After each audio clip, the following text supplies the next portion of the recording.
Do you have a 700 credit score, but you're still being denied for credit? Well, in this video, we're going to go over what's happening to your credit and why you're still getting denied. And then we'll talk about some solutions of what you can do so that you can start getting approved for credit and actually utilizing your 700 plus credit score.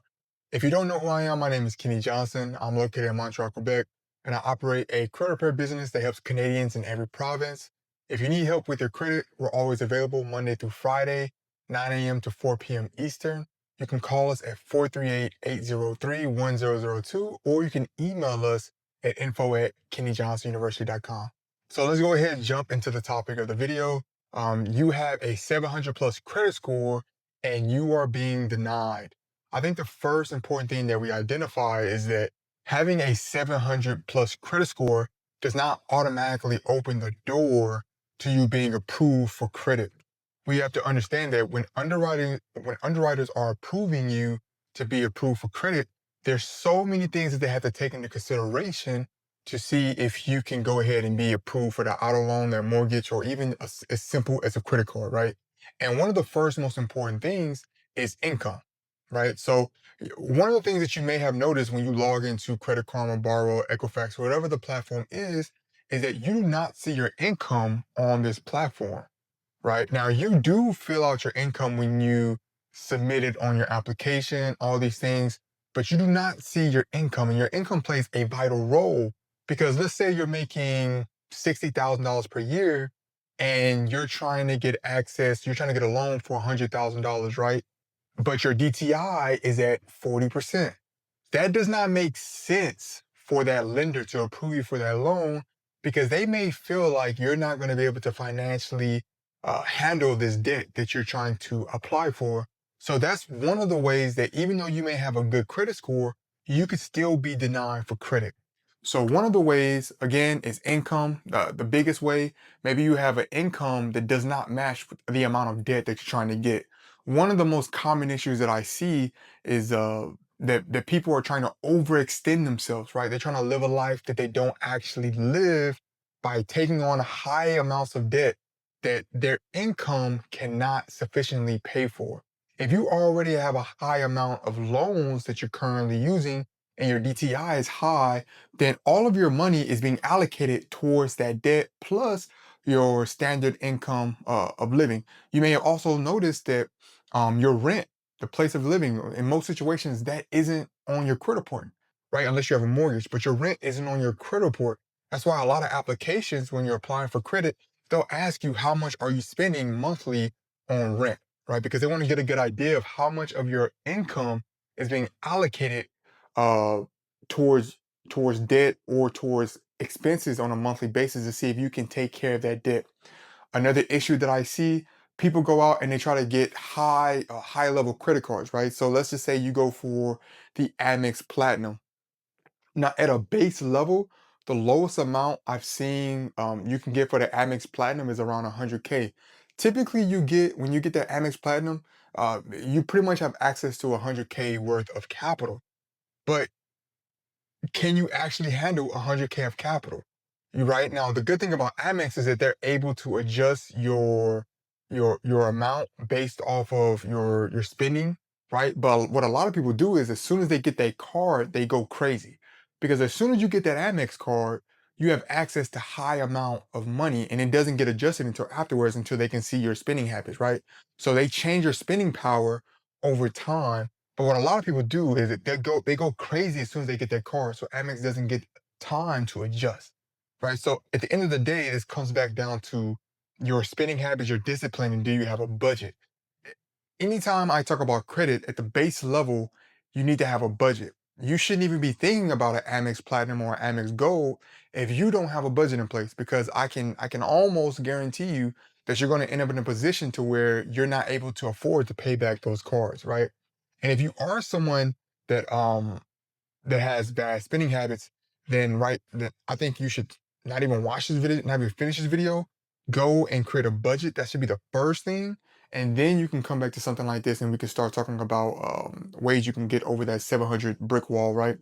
Now, another reason why you may not be getting approved, even though you have a good credit score, is you have a bunch a bunch of inquiries, a bunch of recent inquiries. The last thing a creditor wants to see is that you've been out shopping the market for a bunch of different products. Now, in certain situations, it's okay, and I will go ahead and I'll talk about those. So, if you're applying for an auto loan, auto lenders, banks that give out auto loans, they understand that you're going to try. The dealerships actually pull your credit by multiple banks, so they understand that that process is normal. But if you are applying for a credit card with TD Bank, and then you go to RBC, you go to CIBC, you go to all these different banks, and you're applying for credit cards at the same time, they are able to see that. And it raises a red flag. Because if you're going everywhere and applying for credit, they can only assume that you're desperate for credit. So when we're applying for credit, it's important that we spread out our inquiries at least 6 months in between each inquiry. And if you're going to go to multiple institutions, you want to make sure that they're only pulling from one credit bureau and not the other. So if I'm going to strategically apply for two different credit cards, I'm going to apply for a credit card that pulls from Equifax, right? And then I'm going to go to a different credit card provider and go to one that pulls from TransUnion. That way, it only reports to one credit bureau, okay, not affecting me. It's really only one inquiry. And then also, they're not seeing when they pull my credit report that I just applied with another bank as well, right? Because banks are competitive. It is a business, right? They want if CIBC uh could have an auto loan with me, if they could have a credit card with me, if they could have a mortgage with me, they would do it. If they could have all the different type of bank accounts with me, they would take that opportunity because they know that's a way for them to get money off of interest, bank fees, processing fees through merchants. They want your business. So banks are highly competitive. So they don't like to see when you're applying with a bunch of different lenders. Okay, so that's the second thing.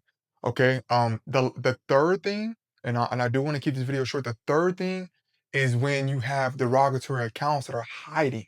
So many people do not know how to fully analyze their credit report and go through and see what's actually affecting their credit. And you can have a 700 credit score. Okay, you can have a 700 credit score and have collection accounts. I've seen clients come to us with a 736, it'll be somewhere in that range. But they have one collection account. Okay. They have one collection account, or they'll, they could even be in the 800. I think I've seen like one or two clients with the 800 credit score and they had a collection account. So don't think that your score is going to automatically get you into this position to where you can start applying for credit. Your score is just one part of the story. But when we're able to match the score with the credit profile, okay, then that's when you're able to unlock those doors and start getting access to higher amounts of credit. Okay, now understand that the credit bureaus, they have a systematic approach to how they grade your score or how they give you your score, and it's not always perfect. No one truly knows what really makes up your credit score. We have a rough idea.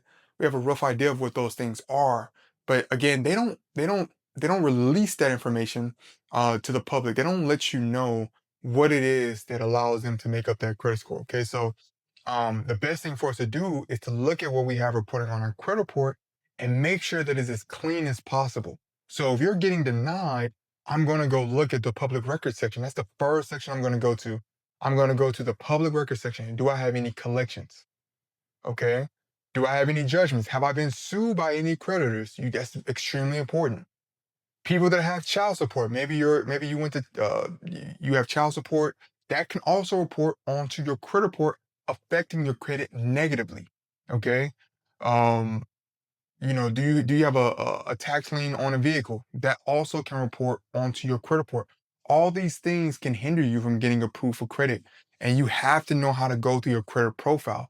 The public record section is the first section that I would go to. Another section that people always overlook is the close section of their credit report.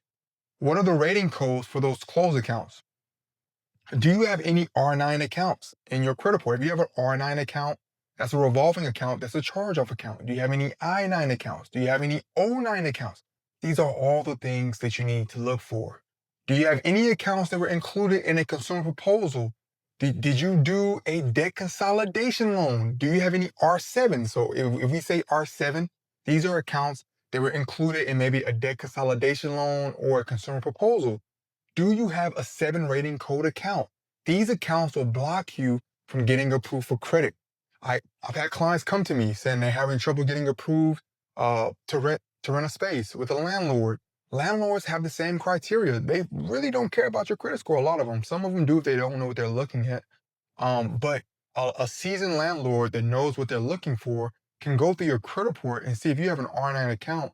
That's basically telling them that you can't pay back debt, right? And it's as clear as cut as possible.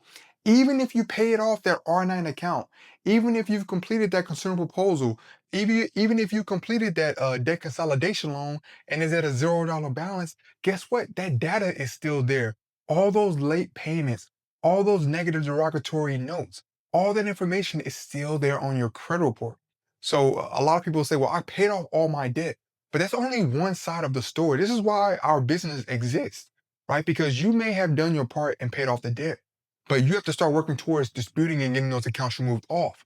And yes, all accounts can age off at a certain point, but most people don't want to wait 7 years, right? So that's why they may take the route of disputing and trying to work with their creditors to get those accounts removed off of your credit report. Okay, so that's another big reason.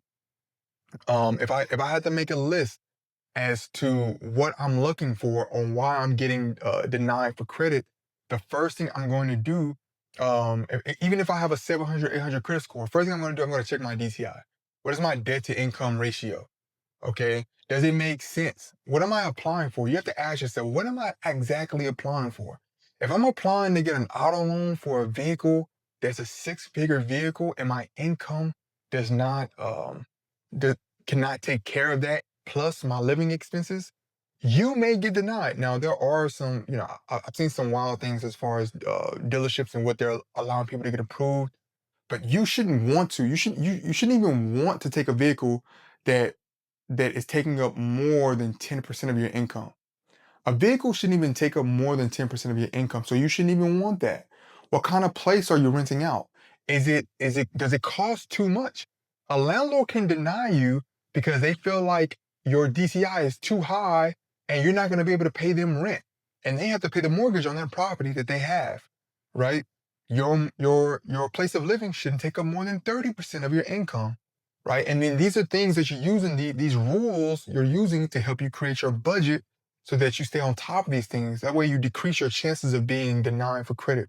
So the first thing I'm going to check off is, what's my DTI? The things that I'm applying for, does it make sense for me financially? Right? So the DTI. The second thing are the inquiries. How often have I been applying for products? Have I been applying for a bunch of different things recently, right? Within a short amount of time. You need to check that out. If you have, it's okay to wait. Or you can start the disputing process. Maybe you have a bunch of frivolous inquiries that you did not authorize. It happens all the time. You probably went to the dealership and said, hey, only pull my credit with my preferred bank. I only want you to pull it with Scotia. And they went out and pulled it from 20 different banks. That you can dispute that and get that information removed. Okay. So you may need to dispute inquiries, get it removed off of your credit report. And then that last thing, okay, are the hidden derogatory accounts that are on your credit report affecting you? Do you have hidden derogatory accounts that are holding you back? Okay, it sounds crazy, but even one late payment can get you denied for a product. So you need to be thoroughly checking your credit report. It's okay to take 30 minutes to fully go through your credit report, fully analyze it. Okay. And if you don't know how to analyze your credit and maybe you have some derogatory accounts such as collection accounts and you need help, then you can contact us. This is why we're here. We're here to help all Canadians in every single province. You can contact us, info@kennyjohnsonuniversity.com. You can also call us 438-803-1002 from 8 a.m. to 4 p.m. Eastern, Monday through Friday. If you enjoyed this video, I would really appreciate if you liked, comment on the video, share your thoughts, and until next time, peace.